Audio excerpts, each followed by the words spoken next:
Wala siya nag-load, bro. Hello, check, Sir Marco. Sir Marco, welcome everyone to the public auction.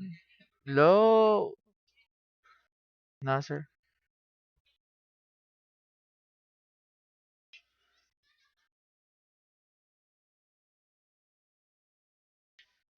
Oh, yes, sir. Public. Uh, yes, guys, sa mga nanonood na ating stream, check po ng ating audio if okay lang ba. Naman tayo 4 viewers. Hello, hello, sir. Hello, God bless rin po, Sir Ale Galvano. Ah, nag-load. Okay po ba ang stream, sir? Naglalag po ba siya or tulit? Ha?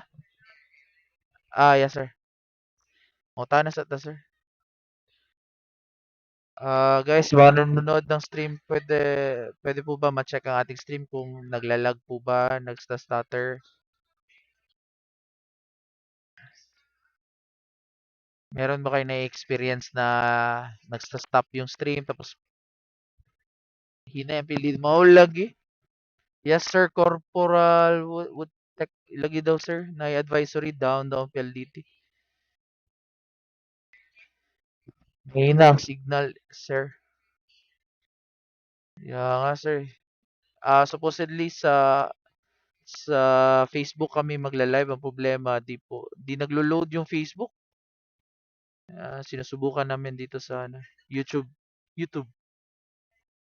Pero okay naman yung audio natin, sir. Naririnig niyo po ba ng malinaw?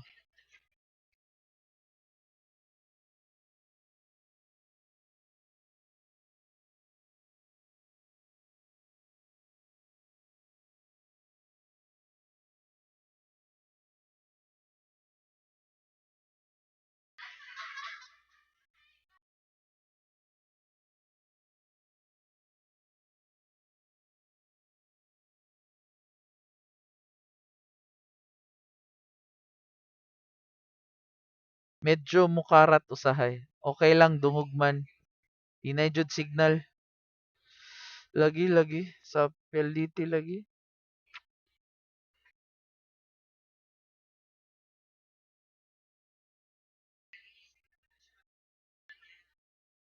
Madungog daw nila, sir. Ikaw, sir.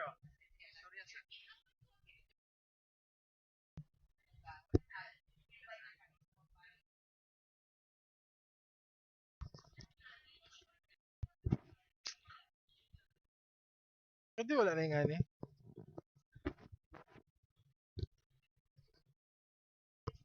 Hello, check mic test 1 2 3. Mic test 1 2 3. Mic test. Huh? Oh, delayed. Good afternoon, ladies and gentlemen. Um we are still ironing out some technical issues and medyo hinay po ang ato ang signal karong hapuna.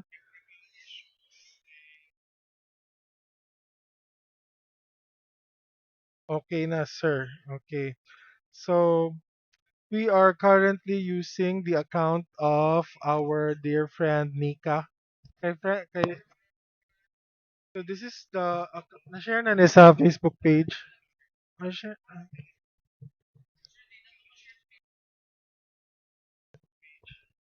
ako malood man oo.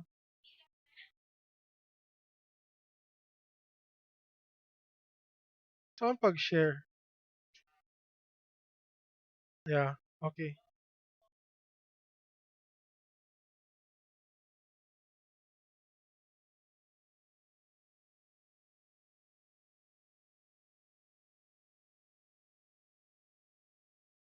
Assemble na, ma'am. Likod na, ma'am.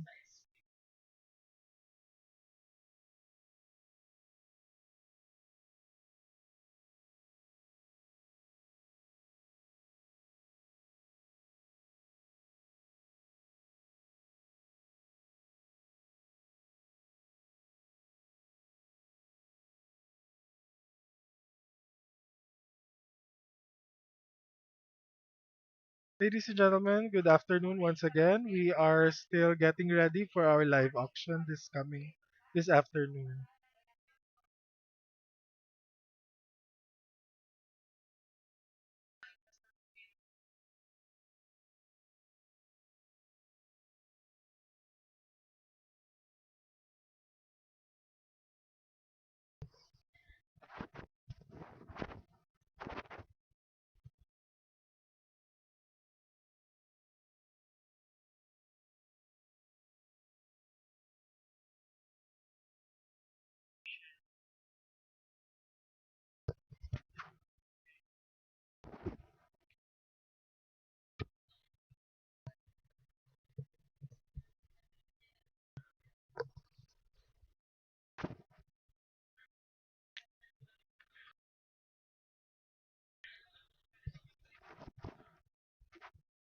Okay, once again, ladies and gentlemen, good afternoon. We are here live at the Administrative Division of the Land Transportation Office, Region 11. And we have assembled here this afternoon the usual heads and members of the joint committees who are involved in the auctioning or the public sale of the impounded, abandoned motor vehicles in Digos City.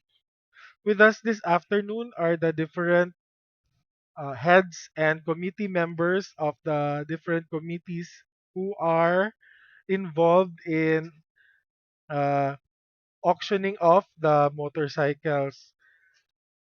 Uh, Let me introduce them to you one by one. Beside me is Regional Disposal and Inventory Committee member Miss Bianca Paula Barbarona.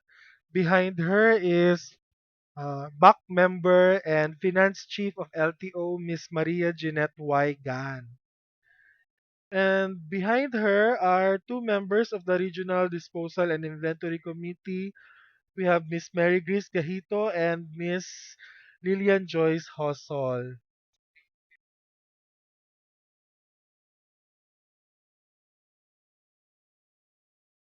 Okay?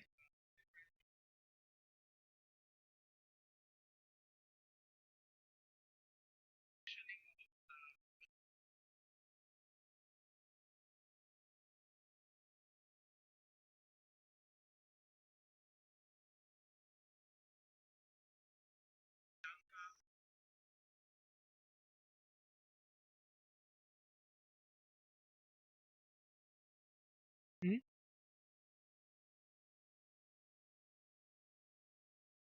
Na naman sa FB page ang link sa... Oh.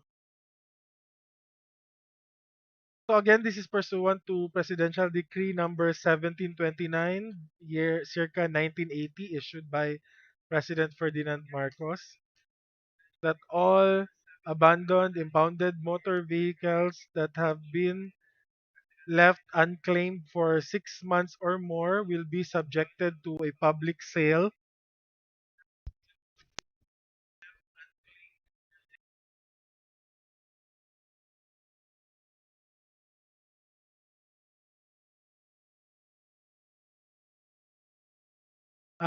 Are we should we begin, Mamalu? Okay, so it is now past 2 o'clock p.m. In fact, 2:30 na no. We apologize for delays, but there was some intermittent loss of signal, internet connection, pero we are back now and we will now begin by opening the bid box. So here's the bid box in front of me, and we will begin with bidder number one. Okay. This is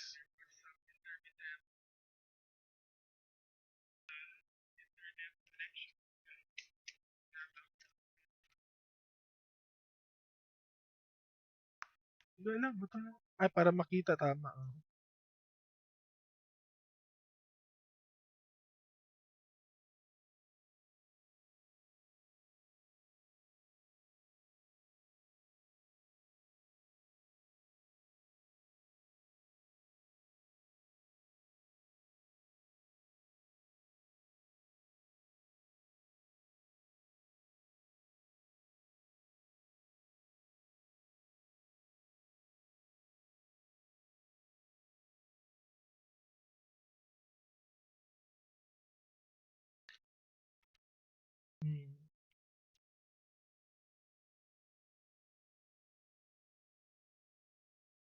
Bidder number one is Leo Trazo.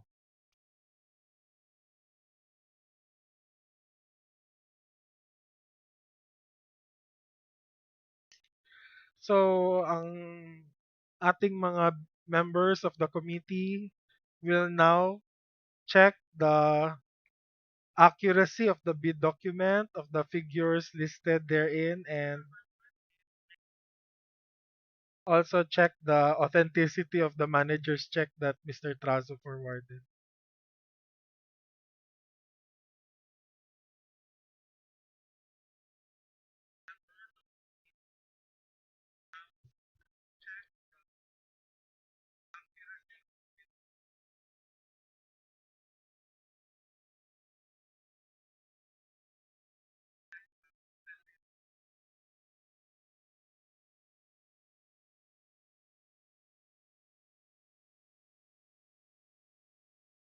Okay, so we have confirmation from our uh, members of the Disposal and Inventory Committee and the back that the manager's check and the amount indicated in the bid document are correct or are consistent.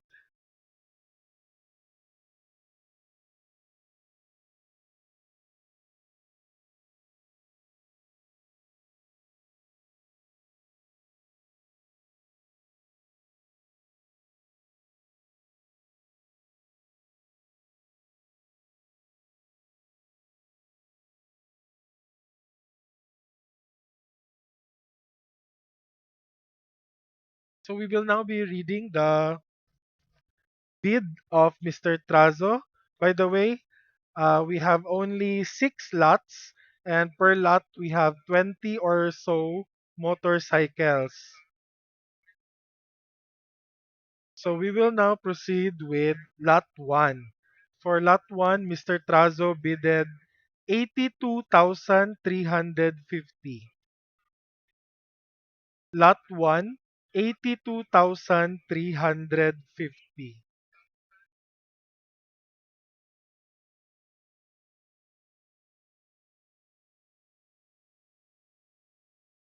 Lot 2, we have 127,250. Lot 2, 127,250.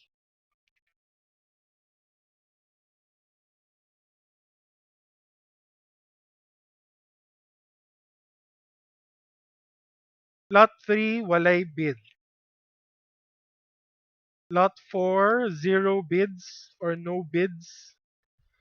Lot 5, naay bid 123,450. Lot 5, 123,450.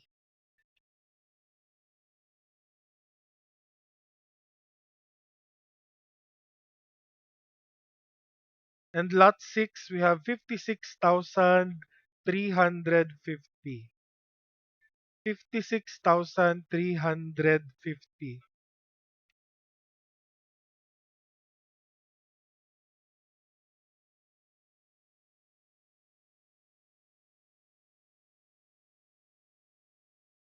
So that's all for our first bidder, Mr. Trazo.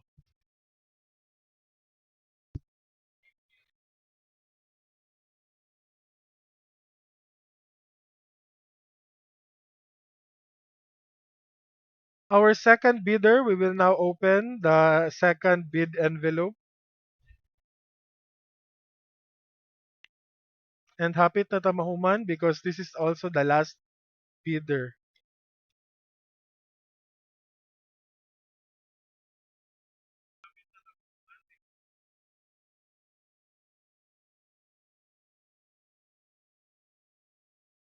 Stage fright, stage fright. Sta-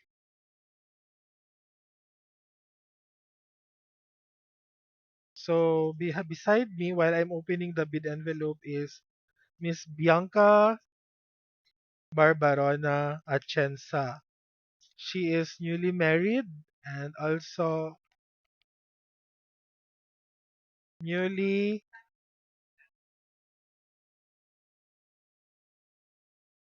Nearly all. So this is the bid document of bidder number 2, and his name is Mr. Salutilio.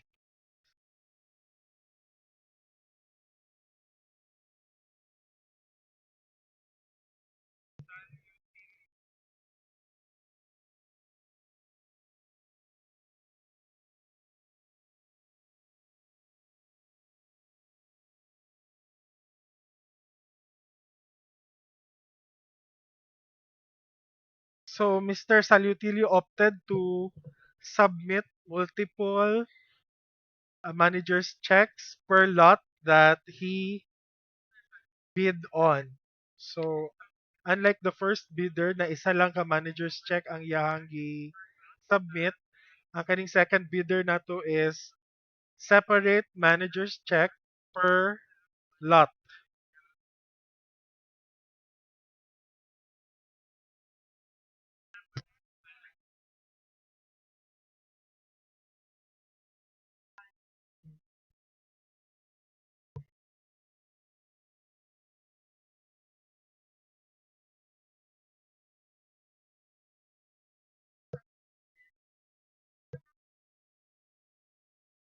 How about sa laing check?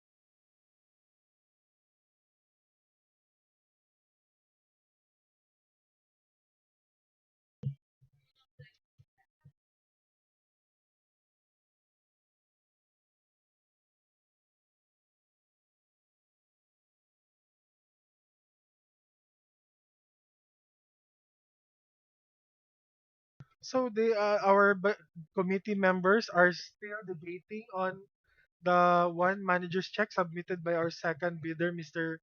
Salutilio, because wala nagtali ang figures, numerical figure and ang words nga gibutang sa iyang isa ka manager's check.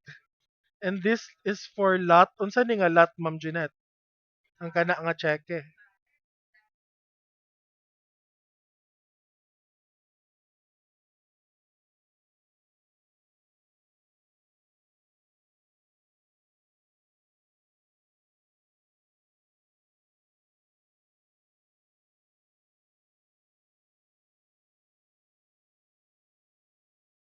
Dili dahil siya per lot nga check eh.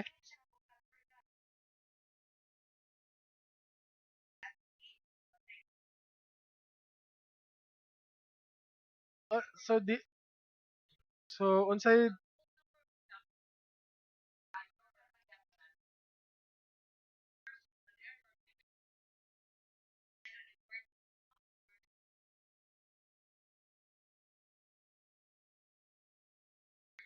pero isa lang man ka check eh, di ba, ang namali?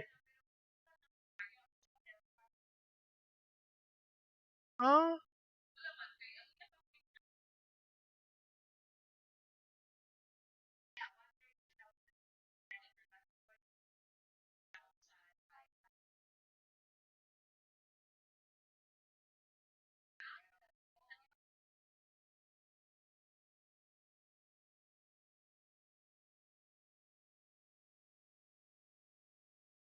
ay,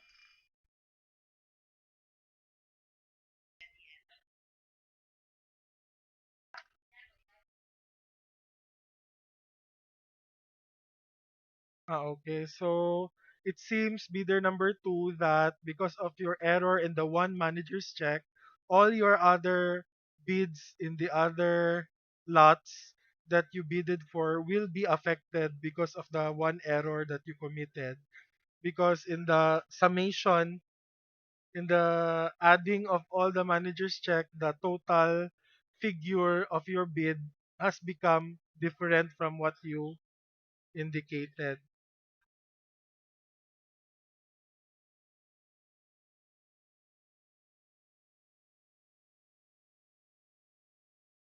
So, according to your bid, Mr. Salutilio, the total bid amount in your bid document is 491,402 sorry, 400 pesos. But when we added your manager's checks, pila ka manager's checks? Apat na manager's check based on the amount in words that you wrote on the manager's checks, the total would only reach to 461,400. So therefore, this would seem that there is a lack of your total bid amount as indicated in the words that you wrote in your uh, check. So what is the pleasure of the body regarding the bid of Mr. Salutilio? So there is a unanimous decision from our committee heads present as well as back member that the bid of Mr. Salutilio is considered disqualified due to inconsistency of amount indicated in the bid document as well as the amount in words indicated in the manager's checks. So therefore, ladies and gentlemen, that concludes our opening of bids this afternoon with the abstract of bids being flashed. We will enter into the bid evaluation stage after this, and afterwards,